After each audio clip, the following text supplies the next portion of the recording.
Nothing can be more frustrating when you sit down to watch one of your favorite programs on MLB.TV app and you run into issues streaming it. Well, in today's tech video, I'm going to show you how to fix MLB.TV if it isn't working on your Sceptre TV.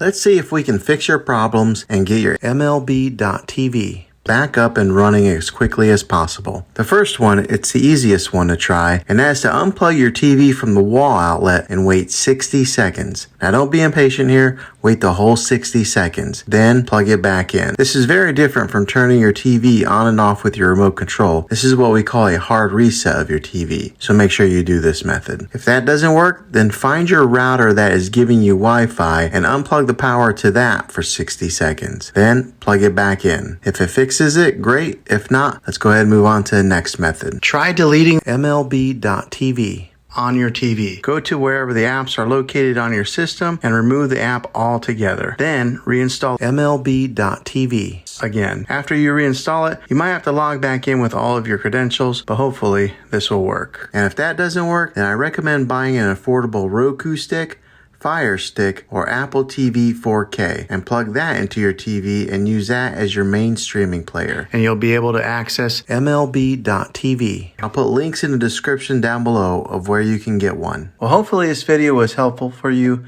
If it was, go ahead and click a thumbs up on it. Go ahead and subscribe to my channel. I make tech videos all the time, and I would love to have you back in the next one. Take care.